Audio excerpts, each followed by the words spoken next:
Innal hamdalillah nahmaduhu wa nasta'inuhu wa nastaghfiruh wa na'udzu billahi min syururi anfusina wa sayyiati a'malina. May yahdihillahu fala mudhillalah wa may yudlil fala hadiyalah. Asyhadu an la ilaha illallah wahdahu la syarikalah wa asyhadu anna Muhammadan abduhu wa rasuluh la nabiyya wa la rasula ba'dah. Allahumma salli ala Muhammad wa ala alihi wa sahbihi ajma'in. Rabbi israh li sadri wa yassir li amri wahlul 'uqdatam min lisani yafqahu qawli ma ba'd. Saya lama merenungi tentang tema yang harus saya perbincangkan pada pagi hari ini. Kenapa kesehatan mental? Dan hampir saja saya berbicara tentang psikologi karena memang latar belakang saya psikologi, tetapi kemudian saya berpikir tentu bukan ini yang diharapkan. Karena kalau psikologi, di sini juga ada beberapa alumni psikologi dan mereka lebih punya otoritas untuk membicarakannya. Karena itu saya ingin mengajak untuk berbicara mengenai apa-apa yang dapat kita perbincangkan dari segi agama ini. Biidznillah semenjak merebaknya kasus COVID-19 ini, sehingga sangat banyak orang yang harus di rumah saja, bermuncullah orang-orang menghubungi secara pribadi, meminta waktu untuk konsultasi dan lain-lain. Dan Masya Allah, banyak keluarga, banyak orang yang merasakan rumahnya itu tidak lagi menenteramkan, bukan karena rumahnya berubah. Berkenaan dengan hal ini, mari kita mengingat dulu sebuah ayat yang paling sering digunakan di segala zaman. Di zaman Soekarno, di zaman revolusi menjadi ayat revolusi. Di zaman Orde Baru menjadi ayat pembangunan. Ayat yang sama juga menjadi ayat reformasi. Tetapi apakah makna dari ayat ini? Dan biasanya ayat ini dipenggal di tengah-tengahnya saja, awal dan akhirnya dihilangkan, padahal ini masih satu ayat. Masih satu ayat. Ini menarik untuk kita perhatikan, karena walaupun telah sampai kepada kita satu ayat, walaupun telah sampai kepada kita satu surat sekalipun, kita membacanya, tetapi jika kita tidak memahami maksudnya, maka kita sebenarnya bukan sedang mengambil petunjuk dari agama Allah Subhanahu wa Ta'ala ini, melainkan kita mengikuti angan-angan kita sendiri. Allah Subhanahu wa Ta'ala berfirman, lahu mu'aqibatum min baini yadayhi wa min khalfihi yahfazunahu min amrillah innallaha. Nah, di sini yang paling sering dijadikan nukilan, innallaha la yughayyiru ma biqaumin hatta yughayyiru ma bi anfusihim. Wa idza aradallahu biqaumin su'an fala maraddalah wa ma lahum min dunihi miwal. Bagi manusia, ini di dalam Quran surat Ar-Ra'd ayat 11, bagi manusia ada malaikat-malaikat yang selalu mengikutinya bergiliran di muka dan di belakangnya. Mereka menjaganya atas perintah Allah Subhanahu wa Ta'ala. Sesungguhnya Allah tidak mengubah keadaan satu kaum. Innallaha la yughayyiru, sesungguhnya Allah tidak yughayyiru, mengubah ma biqaumin, apa-apa yang ada pada satu kaum. Jadi bukan nasib, karena nasib itu juga bahasa Arab. Jadi ma biqaumin, apa-apa yang ada pada satu kaum, hatta sehingga yughayyiru, mengubah ma, apa-apa bi anfusihim, yang ada pada jiwa mereka. Saya perlu memberikan penekanan agak khusus pada bagian ini, karena inilah hal yang sangat penting. Keseluruhan ayat itu penting, tetapi saya perlu memberikan penekanan pada bagian ini tadi, karena inilah yang paling banyak diambil, sementara awal dan akhirnya ditinggalkan. Dan apabila Allah menghendaki keburukan terhadap suatu kaum, maka tidak ada yang dapat menolaknya. dan sekali-kali tidak ada pelindung bagi mereka selain Dia, yakni Allah Subhanahu wa taala.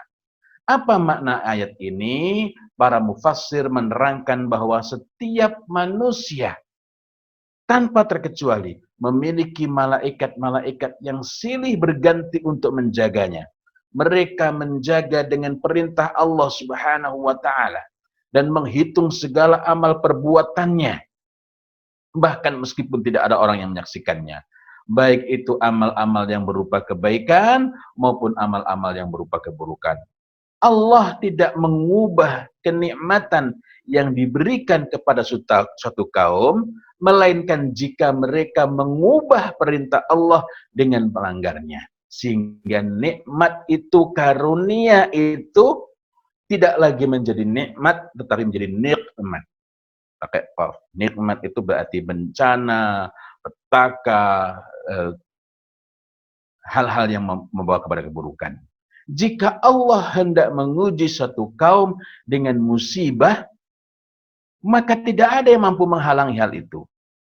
Dan apa yang dikehendaki oleh Allah Subhanahu wa taala ketika menimpakan musibah, menimpakan azab kepada satu kaum, la'allahum yarji'un, agar mereka kembali kepada Allah Subhanahu wa taala. Sehingga kalau kita ini masih diberi kesempatan untuk menghirup nafas dengan baik, masih diberi kesempatan untuk melakukan kegiatan, itu artinya kita masih diberi kesempatan untuk semakin mendekat kepada Allah Subhanahu wa taala. Dan mereka tidak memiliki penolong selain Allah dalam mencari kebaikan atau menjauhi keburukan. Karena itulah kepada Allah Subhanahu wa taala kita memohon pertolongan atas segala hal. Termasuk kita memohon pertolongan kepada Allah Subhanahu wa taala agar kita tidak salah di dalam menilai, tidak salah dalam mempersepsikan sesuatu. Di antara doa yang perlu sering kita mohonkan ialah Allahumma arinal haqqa haqqa warzuqna ittiba'ah wa arinal batila batila warzuqna ijtinabah.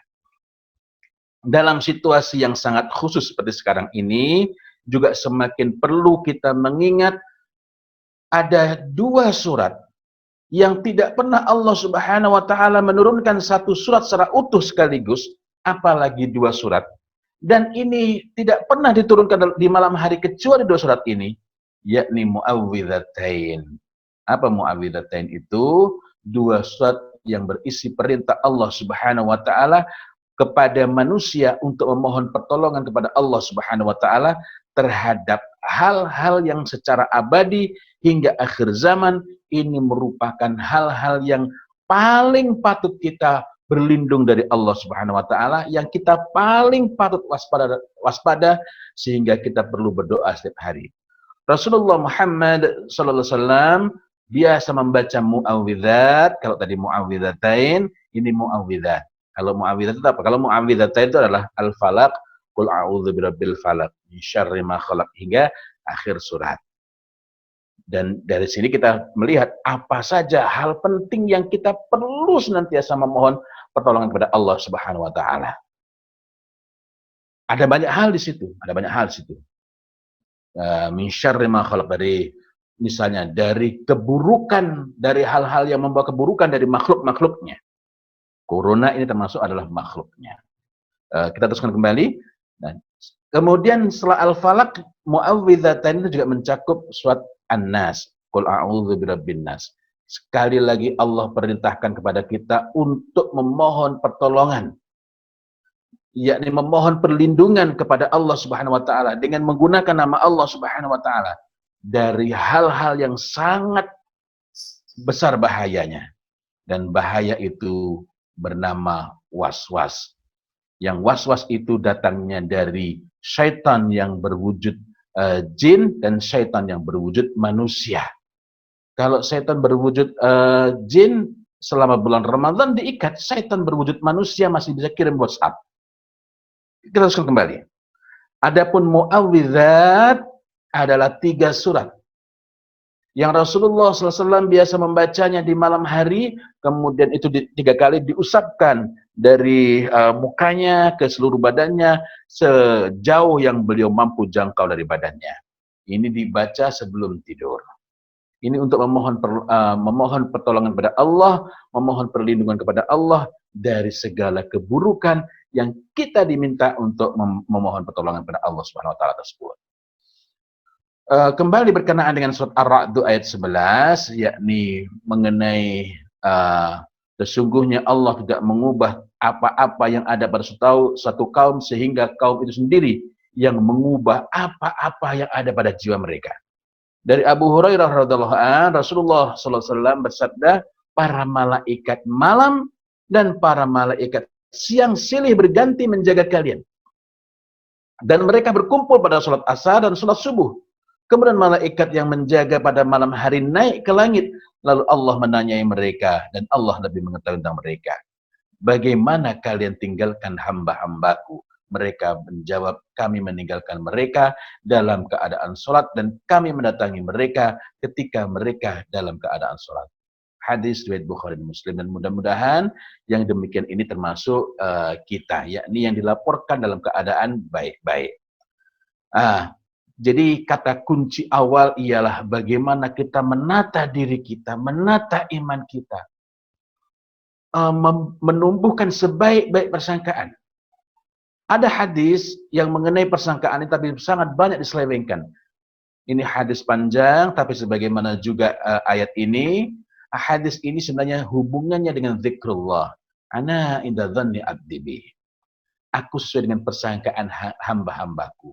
Yakni jika kita menyangka Allah Subhanahu wa taala itu Maha Pengampun, maka kita bergegas. Dan hadis ini berhubungan dengan husnudzan. Lawan dari husnudzan itu justru berkenaan dengan hurur, terkelabui atau tulul amal, berpanjang angan-angan. Sekiranya kita ini menyibukkan dengan hal-hal yang berurusan dengan bagaimana kita semakin dekat dengan Allah Subhanahu wa taala, niscaya kita akan lebih tenang menghadapi segala sesuatu. Kita akan bahas nanti. Lalu apa sebabnya? Ada yang sangat mudah terganggu oleh hal-hal sepele. Lihat uban bertambah, sudah pusing sekali dia. Saya jadi teringat, kira-kira 4 atau 5 tahun yang lalu, anak saya yang bungsu, waktu itu melihat saya, sekarang kelas 4 SD. Ada uban, satu uban di sini, waktu baru satu. Anak saya yang mengatakan, Bapak, di jenggotnya Bapak ada ubannya. Oh iya nak. Saya waktu belum tahu. Jangan dicabut ya Pak. Kenapa? Biar Bapak ingat kalau Bapak sudah tua. Bagi sebagian orang, bagi banyak orang juga, maka menjumpai uban itu sama sekali bukan hal yang merisaukan. Menjumpai perubahan fisiknya yang mulai keriput misalnya, sama sekali bukan hal yang merisaukan. Melainkan ini justru pengingat dari Allah Subhanahu wa taala bahwa waktunya sudah hampir sampai. Karena itu lebih bersungguh-sungguh, lebih berserius untuk menuju Allah Subhanahu wa taala dan bukan lagi menyibukkan dengan hal yang receh-receh, yang remeh-temeh. Tetapi hal yang sama, keadaan yang sama, satu uban pun orang bisa pusing 17 keliling. Saya teringat saya sempat kenal dengan seseorang, saya nggak perlu sebutkan namanya, usianya lebih tua 10 tahun dibanding saya, tetapi ketika melihat rambutnya sudah mulai ada ubannya, dan sebagian sudah tidak begitu hitam lagi, pusing sekali dia. Berbagai upaya ditutupi dan lain-lain. Padahal memang sudah usianya.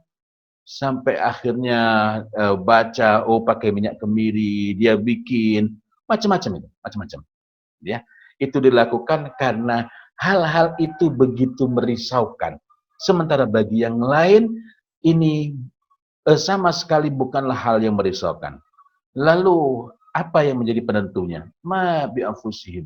Apa-apa yang ada pada jiwa mereka. Jika yang menjadi perhatian mereka, yang menjadi iradah mereka adalah akhirat, maka tanda-tanda yang Allah Ta'ala berikan kepadanya, yang Allah Ta'ala kirimkan kepadanya, itu menjadi pengingat. Masya Allah, Allah masih berkenan mengingatkan, Allah masih memberikan kesempatan, sehingga dengan itu saya masih dapat berbenah. Hal yang sama juga berkenaan dengan rumah tangga. Selama masa-masa kita di rumah terus ini, work from home, kerja di rumah, anak-anak belajar di rumah, semakin terasa betapa rumah ini harus menjadi pijakan yang sangat kokoh. Ada paradoks yang sangat menarik. Banyak orang mengatakan rumahku surgaku, baiti jannati, baiti jannati. Tetapi anehnya katanya surga. Tapi kenapa kok sangat banyak yang bosan di rumah? Bukankah kalau itu surga, betul-betul surga yang mensurgakan hatinya, yang kalau dia pulang itu menemukan betul-betul ketentraman hati, ketenangan, kesejukan. Bukankah ada tiga tanda, ada tiga kebahagiaan? Rasulullah Muhammad SAW bersabda, min sa'adati ibnu Adam salasa. Kebahagiaan anak Adam itu tiga. Yang pertama, al-mar'atu salihah, istri yang salihah. Yang kedua, wal maskanu salih, dan rumah yang saleh. Saleh itu memang bermakna baik, bagus. Salah satunya bisa dimaknai demikian, tetapi marilah kita tetap memaknainya sebagai rumah yang saleh. Kenapa? Karena ketika kita terjemahkan begitu saja menjadi rumah yang bagus, rumah yang baik, nanti lama-lama bisa berbelok maknanya sehingga menjadi seolah-olah ini kaitannya dengan kemewahan, dengan kokohnya bangunan, bukan.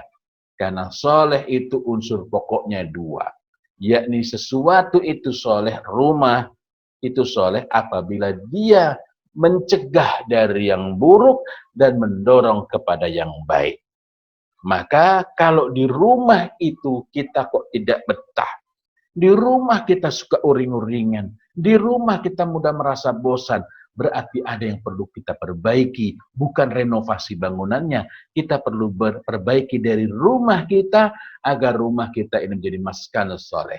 Kemudian yang ketiga adalah wal markabus soleh, dan kendaraan yang soleh, kendaraan yang memudahkan kita untuk tawadhu, rendah hati, kendaraan yang memudahkan kita untuk melakukan amal soleh, kendaraan yang mendekatkan kita satu sama lain, kendaraan yang melapangkan hati kita, menyamankan hati kita, kendaraan yang menjauhkan kita dari keburukan, kendaraan yang menyelamatkan kita dari kesombongan dan lain-lain.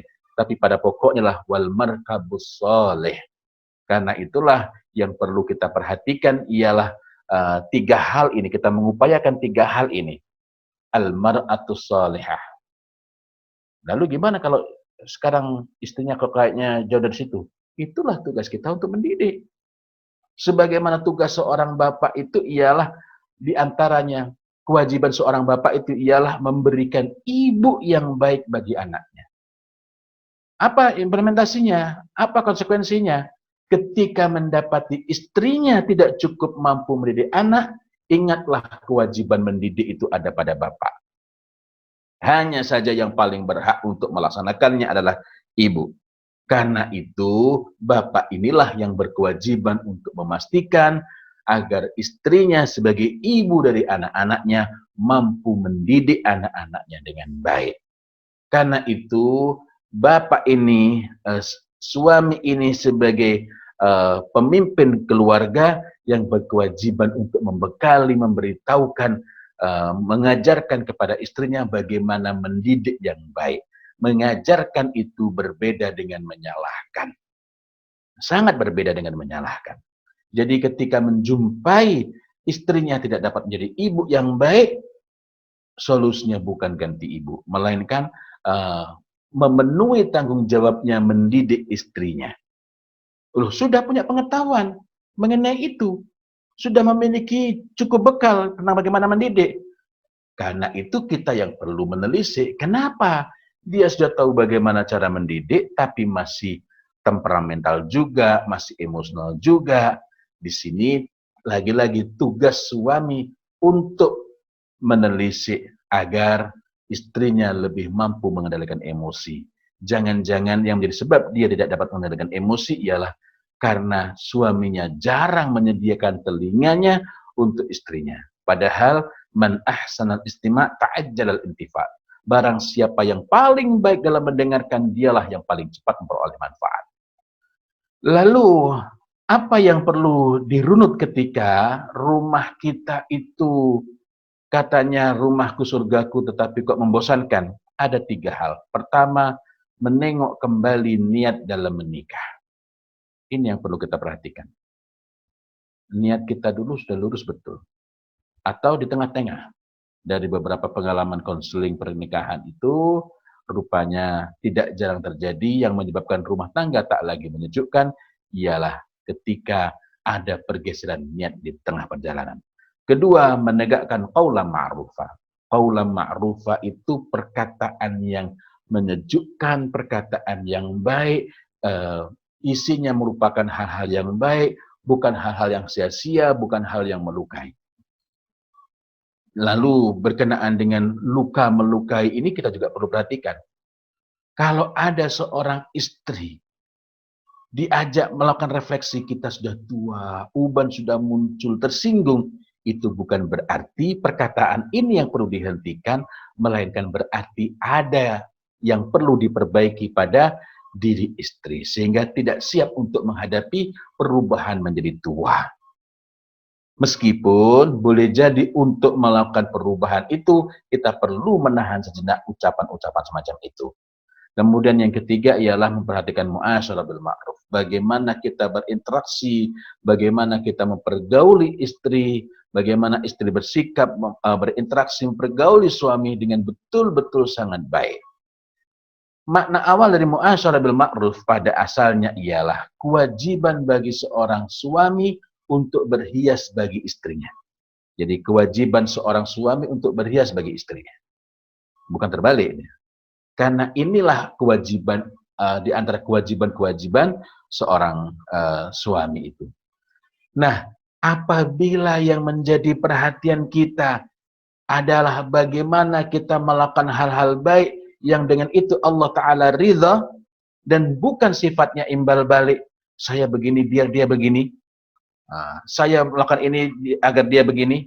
Nah, mengharapkan imbal balik dari dia itu akan bikin kita lebih mudah ngenes, lebih mudah untuk merasa kecewa begitu ya. Masya Allah. Lalu ada pertanyaan, bukankah namanya berumah tangga itu cari bahagia? Wallahu a'lam bishawab. Saya berusaha menelusuri di dalam Al-Quranul Karim. Kata yang paling sulit dicari adalah bahagia. Bukan tidak ada. Bukan tidak ada. Disebutkan dalam Al-Quran kata bahagia itu ada yang dalam bentuk pasif, dan itu pun hanya 2 atau 3 kali saja disebutkan. Berkenaan dengan kata bahagia menggunakan kata sa'id atau su'idu. Ya. Apakah bahagia tidak penting? Penting. Bukan berarti tidak penting. Penting. Tetapi jika bahagia yang menjadi tujuan kita, ketika sekarang banyak orang yang stres, ketika orang banyak yang hopeless dengan situasi ini, lalu yang ingin dia atasi hanya bagaimana agar bahagia, hanya bagaimana agar tidak mengalami kejenuhan semata-mata, maka ini dia hanya memikirkan efek. Bahagia itu harusnya merupakan akibat saja, bukan tujuan, bukan tujuan. Bahagia itu bukan sesuatu yang patut menghabiskan tenaga kita untuk kita mengejarnya. Tetapi jika bahagia itu tidak ada, berarti ada yang salah di dalam urusan hidup kita sehari-hari sebagai pribadi maupun di dalam keluarga. Lalu apa saja yang menjadikan orang itu bahagia? Saya rupanya harus mempersingkat pembicaraan saya karena ternyata sudah jam 10.51, sementara saya sangat ingin berbicara lebih banyak. Saya hanya ingin mengingatkan perkataan Ibnu Qayyim Al-Jauziyah mengenai 3 hal yang menjadikan orang bahagia. Apa saja itu yang menjadikan orang bahagia? Yakni dia bersyukur tatkala diberi nikmat oleh Allah Subhanahu wa taala, bersabar ketika ditimpa musibah, dan segera memohon ampunan kepada Allah Subhanahu wa taala ketika terjerumus dalam dosa. Ikutannya ialah kalau kita ini memiliki salah, melakukan kesalahan kepada orang lain, tak perlu menunggu lebaran untuk meminta kerelaannya memaafkan. Jadi hubungan kaitannya dengan lebaran itu kita menemukannya di sini.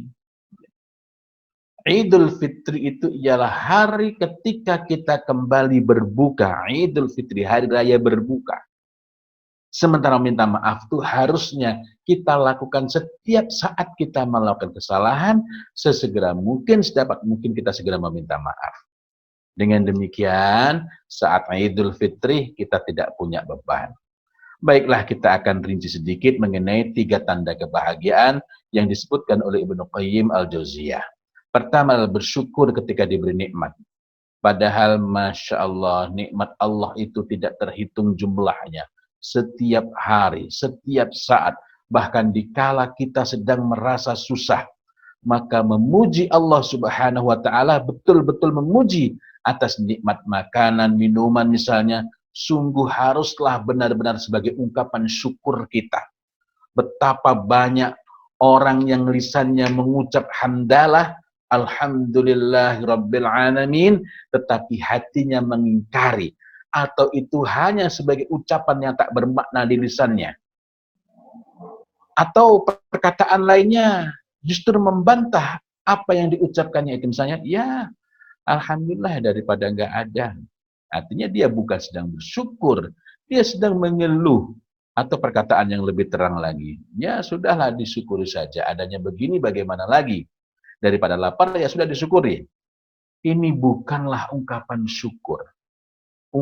Bukanlah ungkapan syukur. Apalagi kalau ada malam, ya disyukur aja lah biar bertambah. Itu bukanlah ungkapan syukur. Ungkapan syukur itu sungguh-sungguh kita memuji Allah Subhanahu wa Ta'ala. Kita merasakan karunia Allah Subhanahu wa Ta'ala. Berkenaan dengan ini, akan sangat baik kalau masing-masing di antara kita belajar lebih jauh mengenai syukur itu dan apa saja yang diperlukan, syarat-syaratnya apa saja, agar kita tidak salah. Kita menyangka kita bersyukur kepada Allah, kita menyangka kita sudah memuji Allah Subhanahu wa Ta'ala, padahal sebenarnya tidak. Apakah mungkin jangankan ucapan syukur, orang berpuasa di bulan Ramadan, orang qiyam atau tarawih di bulan Ramadan, itu banyak di antara mereka yang tidak mendapatkan apa-apa kecuali lapar dan dahaga saja. Apakah mereka tidak berpuasa? Berpuasa, tetapi puasanya ini bukan imanan wahtisaban. Bukan karena iman dan bukan karena ihtisab. Padahal dua hal ini harus ada pada waktu yang bersamaan. Maka meskipun mereka ini berpuasa sebulan penuh, mereka tidak mendapatkan apa-apa kecuali lapar dan dahaga saja. Ya. Yang perlu kita perhatikan ialah, hendaklah ketika kita mengucapkan hamdalah, itu betul-betul untuk memujinya.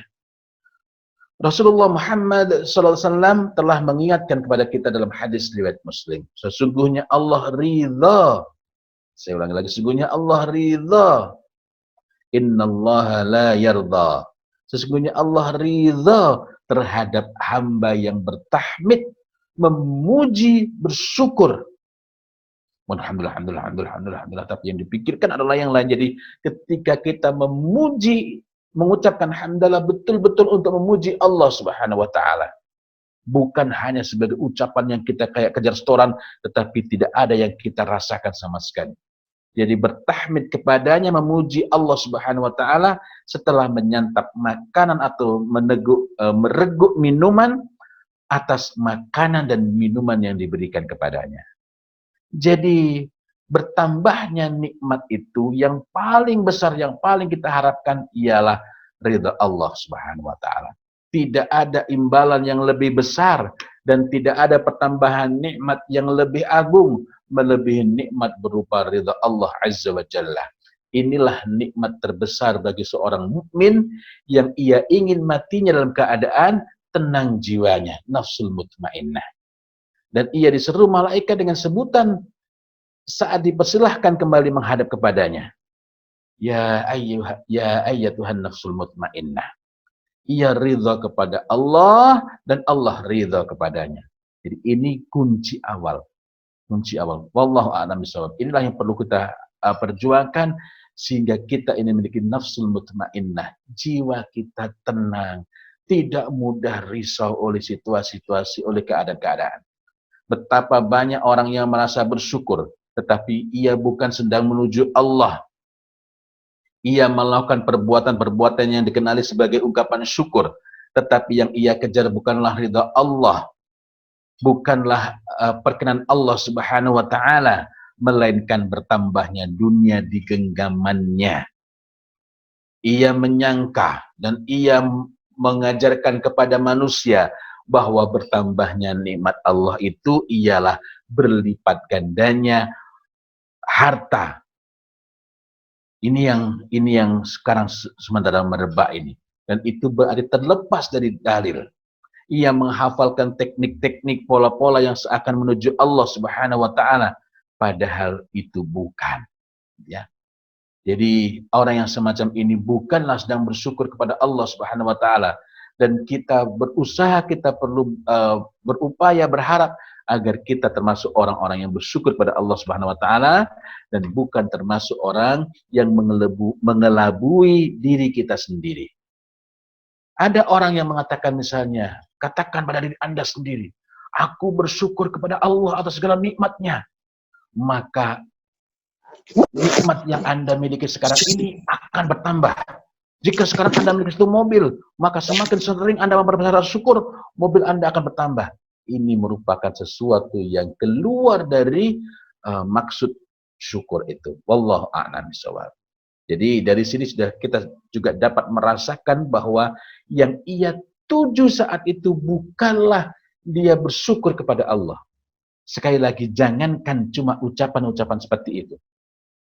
Orang qiyam, orang sholat malam di bulan Ramadan, banyak di antara mereka yang tidak mendapatkan apa-apa kecuali lelahnya, capeknya begadang.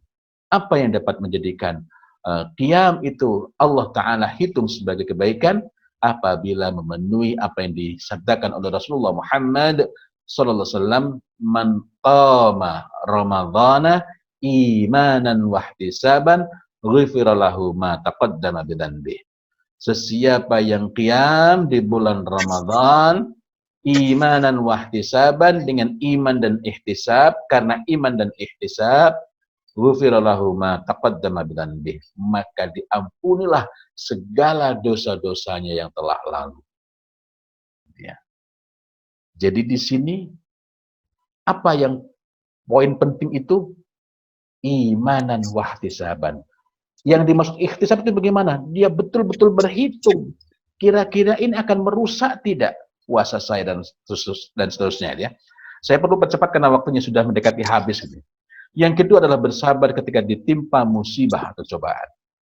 Bersabar. Kemudian yang ketiga ialah memohon ampun kepada Allah Subhanahu wa taala apabila telah terjerumus dalam dosa.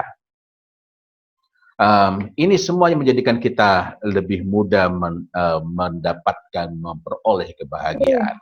Bukan cuma kesenangan yang sesaat, bukan cuma kegembiraan. Kegembiraan, kesenangan itu mudah didapat. Farah, itu adalah kesenangan yang segera. Dan ini mudah diperoleh, apakah dengan makanan, apakah dengan hiburan, dan lain-lain. Tetapi farah itu tidak selalu membahagiakan.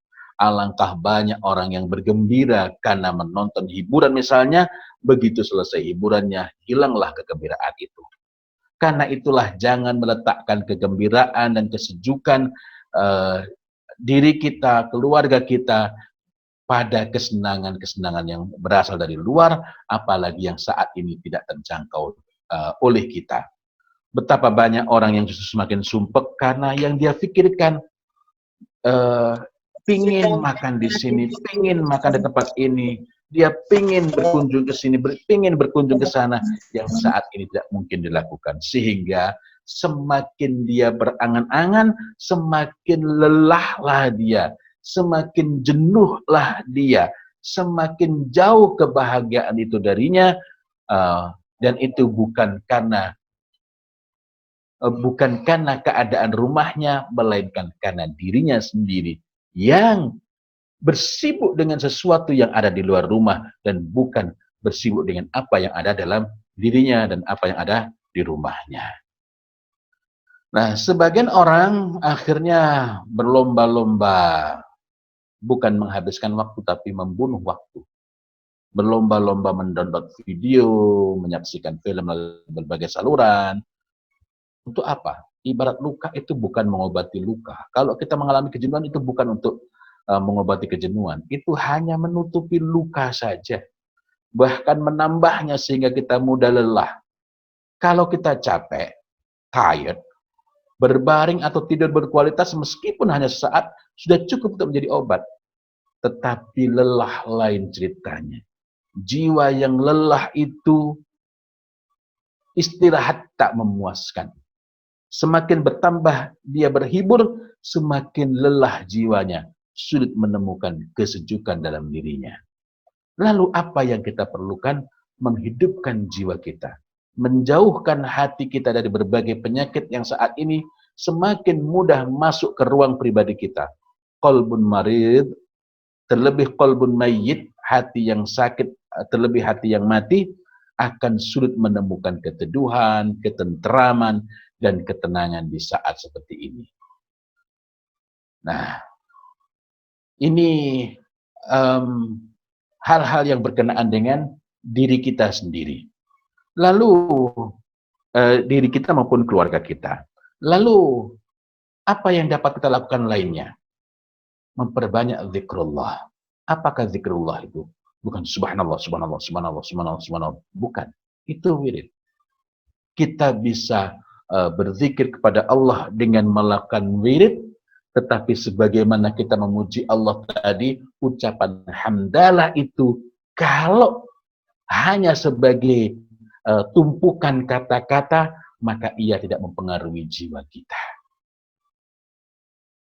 Zikir itu, zikrullah itu, mengingat Allah itu memang dapat menjadikan jiwa kita tenang. Nafsul mutmainnah awalnya dengan hati kita yang memiliki itmi'nan, ketenangan. Karena itulah kita perlu tahu seperti apa, zikir semacam apa yang menjadikan kita tenang itu. Agar kita lebih tertata, mari kita periksa satu persatu. Pertama, meraih ketenangan itu jalannya adalah dengan zikir, zikrullah, bukan sekedar wirid. Zikir secara sederhana adalah menghubungkan diri kepada Allah, meyakini kekuasaan dan kesempurnaannya, sehingga dari sana timbullah optimisme dan melahirkan kebenaran. Menimbulkan optimisme yang melahirkan kebenaran. Zikir itu ialah kita senantiasa menautkan diri kita, menghubungkan diri kita dalam segala urusan itu, di saat apapun, di saat kita berdiri, di saat kita duduk maupun berbaring dengan Allah Subhanahu wa taala. Zikir itu seperti seorang penggemar berat klub bola yang ia senantiasa berusaha mengetahui kabar klub yang dicintainya, tidak ingin jauh dan berusaha untuk melakukan apa yang diinginkan oleh klubnya, memiliki simbol-simbolnya dan memakainya dengan senang hati. Itu untuk gambaran, sekedar gambaran saja mengenai zikrullah. Dan kita tidak bisa sungguh-sungguh berzikir, tidak bisa sungguh-sungguh berzikir mengingat Allah kalau kita tidak mencintai Allah Subhanahu wa taala. Berbeda dengan wirid. Kadang-kadang saat doa bersama orang begini, amin. Amin, amin, amin. Amin, amin, amin, amin. Ini bukanlah sedang memohon agar Allah kabulkan doanya. Dia sedang bermain-main. Seperti itu pula ketika kita merasa berzikir, padahal kita hanya memperbanyak wirid saja. Terakhir, sebelum kita akhir perbincangan ini, marilah kita berusaha membenahi diri kita sendiri. Bagaimana cara kita membenahi? Apa yang perlu kita lakukan? Yang paling awal adalah mengubah himmah kita. Apa itu himmah? Himmah adalah penggerak atas suatu perbuatan, kemudian kehendak atau iradah, maksud dan tekad kuat untuk melakukan sesuatu. Istilah himmah itu lebih dekat dengan gabungan, jadi bukan maknanya sama, lebih dekat dengan gabungan antara motivasi, passion, dan orientasi hidup. Apa yang paling berharga dalam hidup ini? Kata himmah sebenarnya dapat bermakna negatif maupun positif. Sebagaimana emosi itu bukan hanya marah, tetapi kalau orang mengatakan jangan emosi, itu biasanya yang dimaksud adalah jangan marah. Maka himmah ini juga demikian. Himmah itu bisa positif, bisa negatif. Tetapi ketika orang menyebut ulul himmah, himmah yang tinggi atau himmah aliyah, jadi ulul himmah itu tingginya himmah atau himmah aliyah, himmah yang sangat tinggi, maka ia merujuk kepada seseorang yang orientasi hidupnya tinggi atau mulia, tujuannya akhirat, dan ia memiliki totalitas dalam upaya meraihnya, baik pada tataran niat maupun tindakan. Lalu apa yang membuka pintu-pintu bagi segala akhlak yang rendah? Kalau ini tadi himmah yang tinggi membuka hal yang baik, lalu apa yang membuka pintu-pintu bagi segala akhlak yang rendah? Himmah pula, yakni himmah yang rendah dan hawa nafsu yang tinggi. Apa yang mengantarkan seseorang kepada akhlak yang elok, yang dulunya awalnya kayaknya jauh dari kebaikan, kok ini orang semakin hari semakin bertambah kebaikannya. Yang dulunya banyak menghabiskan waktu untuk hal-hal yang tidak berguna, sekarang kok kayak dia sangat baik begitu. Apa yang mengantarkan ke sana? Yang mengantarkan ke sana para ulama menyebutkan adalah himmah pula, yakni himmah yang tinggi dan hawa nafsu yang rendah. Berkatalah Ibnu Qayyim al-Jauziyah, "Faman 'alat himmatuhu wa khasha'at nafsuhu, ittasafa bikulli khuluqin jamil. Wa man danat himmatuhu wa taghat nafsuhu, ittasafa bikulli khuluqin radhil." Maka sesiapa yang tinggi himmahnya, yang ia risaukan, yang menguasai pikiran, yang ia menyibukkan diri dengannya, yang banyak dia perhatikan adalah hal-hal yang berkenaan dengan himmah yang tinggi, mencapai kemuliaan. Dia bahkan ketika sedang melakukan hal-hal yang tampaknya dunia pun, yang dia pikirkan adalah sesuatu yang tinggi. Watahat wa man 'anat himmatu wa khasha'at nafsu, dan hawa nafsunya khusyuk. Dia tidak menyibukkan dengan hal yang receh-receh, tidak menyibukkan dengan bagaimana ia tampil. Secara sederhana, khusyuk hawa nafsunya. Ittasafa bikulli khuluqin jamil. Maka dia telah memiliki segala akhlak yang elok, akhlak yang indah. Maknanya bukan seketika, tetapi jika dua hal ini telah kita tumbuhkan pada diri kita, maka pelan-pelan kita akan bergerak kepada akhlak yang baik. Wa man danat himmatu, dan barang siapa himmahnya itu rendah, wa tahat nafsuhu, sementara hawa nafsunya yang meluap-luap sedemikian tingginya, ittasafa bikulli khuluqin radhil, maka dia telah memiliki segala akhlak yang tercela, akhlak yang rendah, akhlak yang buruk. Kerjaannya tiap hari ceramah agama, urusannya tiap hari seolah-olah dakwah, berbicara tentang agama. Tetapi ketika awalnya dia baik, ketika kemudian mulai bergeser, bukan apa yang dilakukan di berbagai majelis, tetapi apa yang menjadi himmahnya, passionnya, orientasinya, motivasinya, dan apa yang menjadi yang menguasai hawa nafsunya. Ini lama-lama dia akan semakin jauh meninggalkan kebaikan, walaupun urusan sehari-hari dia berbicara agama. Na'udzubillah. Sebaliknya, seseorang itu mungkin saja urusan setiap harinya seolah-olah tidak ada hubungannya dengan agama. Tetapi ketika dia sedang mempelajari IT misalnya, ketika dia sedang memikirkan bisnis misalnya, yang ia pikirkan adalah bagaimana menolong agama Allah Subhanahu wa ta'ala, bagaimana ia berperan untuk mengambil fardu kifayah, sebagaimana yang dinaskan oleh Umar bin Khattab radhiyallahu an, anta, kamu. Kalau Umar bin Khattab ini berbicara kepada banyak orang, tetapi Umar bin Khattab menggunakan kata anta, padahal anta itu untuk satu orang. Maknanya apa? Berbicara kepada banyak orang sementara menggunakan kata ganti untuk satu orang. Artinya ini merupakan sesuatu yang tidak dapat diwakilkan kepada orang lain. Every of you, each of you, bahkan tidak dapat kita wakilkan, kita serahkan pada istri kita maupun anak kita. Anta ala taghr min turil Islam. Kamu, tiap-tiap kamu, each of you, bertanggung jawab, berada di atas satu benteng pertahanan min tughril Islam, dari benteng-benteng pertahanan Islam ini. Kenapa? Wallahu a'lam bishawab. Di antara pelajarannya ialah karena sesungguhnya pintu untuk untuk timbulnya syubhat, pintu untuk dijatuhkannya agama kita ini sesungguhnya melalui sangat banyak hal. Urusan jualan gula, urusan kesehatan, urusan yang lain-lain. Yang lain-lain, semuanya itu memerlukan mukmin, memerlukan orang-orang yang beriman, yang memiliki komitmen kokoh, walaupun di bidang tersebut, dalam urusan tersebut, seolah-olah tidak ada hubungannya dengan agama. Ketika yang menjadi himmah kita, urusan-urusan yang bahkan seolah dunia itu himmah kita adalah himmah akhirat, maka Allah Ta'ala datangkan dunia itu kepadanya dalam keadaan hina. Maksudnya apa? Dunia itu datang bukan karena dia sangat ngarep. Tidak. Dunia itu macam-macam urusannya. Harta hanyalah salah satu bagiannya. Karena itulah jangan sepelekan himmah.